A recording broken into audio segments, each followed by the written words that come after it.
বাবা একজন রিকশা চালক, মা গৃহিণী। ছেলে কাজ করতেন কারখানায়। কাজ করে যে বেতন পেতেন তার পুরোটাই তুলে দিতেন মা বাবার হাতে। স্বপ্ন ছিল বড় হয়ে একজন ফুটবলার হবেন। সে অনুযায়ী অনুশীলন করতেন কাজের ফাঁকে ফাঁকে। ৩-৪ মাস আগে এলাকায় ফুটবল খেলে একটি ক্রেস্টও পেয়েছিলেন। মাকে বলেছিলেন এটা তার জীবনের প্রথম পুরস্কার। কিন্তু এই পুরস্কারই যে জীবনের শেষ স্মৃতি হয়ে যাবে কে জানত।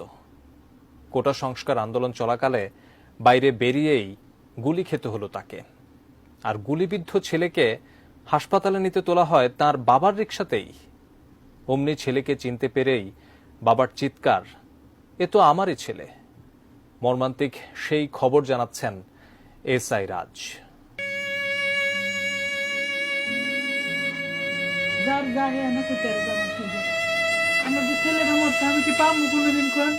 জীবিকার তাগিদে প্রতিদিনের মতো ২১ জুলাই রিকশা নিয়ে বের হয়েছিলেন চালক ওবায়দুল ইসলাম।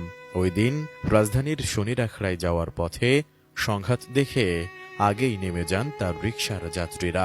পরে যাত্রাবাড়ির দনিয়া এলাকার একটি হাসপাতালের সামনে দিয়ে যাওয়ার সময় গুলিবিদ্ধ এক কিশোরকে ঢাকা মেডিকেল কলেজ হাসপাতালে নিয়ে যাওয়ার জন্য তাকে অনুরোধ জানান পথচারী দুই যুবক। তিনি রাজিও হন, কিন্তু গুলিবিদ্ধ কিশোরকে তার রিকশায় তোলার সময় মুখ দেখে চমকে ওঠেন এই বাবা। কিশোরকে জড়িয়ে ধরে বুক ফাটা আর্তনাদ করে অসহায় বাবা বলে ওঠেন, এ তো আমারই ছেলে। এ সময় তার আহাজারিতে ভারী হয়ে ওঠে পুরো এলাকা। আমি টান দিয়ে গেটের সামনে এসে দেখি আমার ছেলে গেলাস ফেলে দেখি আমার ছেলে এরকম টাইসের ফ্লোর আছে, ফ্লোরে শোয়াই রাখছে। একমাত্র সন্তান আমিনুল ইসলামকে নিয়ে দ্রুত ছুটে যান ঢাকা মেডিকেল কলেজ হাসপাতালে। কিন্তু জরুরি বিভাগের কর্তব্যরত চিকিৎসক জানান হাসপাতালে নেওয়ার আগেই জীবন প্রদীপ নিভে গেছে তার বুকের মানিকের।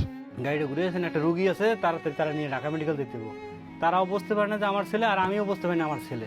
আমি টান দিয়ে গেটের সামনে এসে দেখি আমার ছেলে গেলাস ফেলে দেখি আমার ছেলে এরকম টাইসের ফ্লোর আছে, ফ্লোরে শোয়াই রাখছে, মানে লাশ শুয়ে রয়েছে।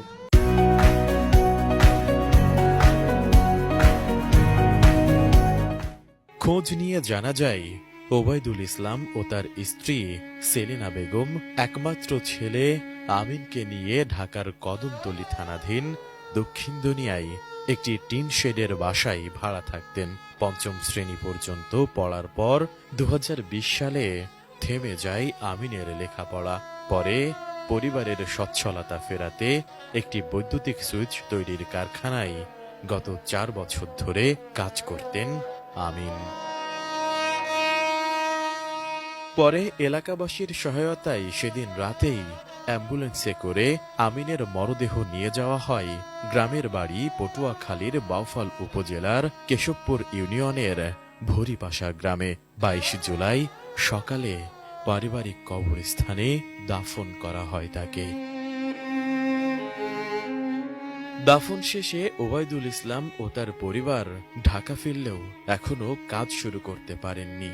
মা সেলিনা বেগম ছেলে মারা যাওয়ার পর মুঠোফোনে তোলা তার কয়েকটি ছবি প্রিন্ট করে এনেছেন।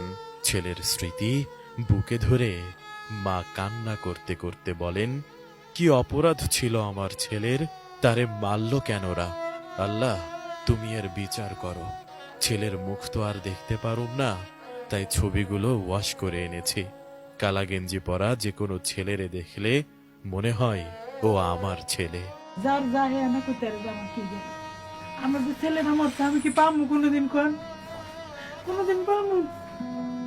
আমিনের বাবা মার এখন একটাই চাওয়া, এমন নির্মম ঘটনার পুনরাবৃত্তি আর যেন না হয়, আর কোনো বাবা মার কোল যেন এভাবে খালি না হয়। এসআই রাজ, এটিএন নিউজ।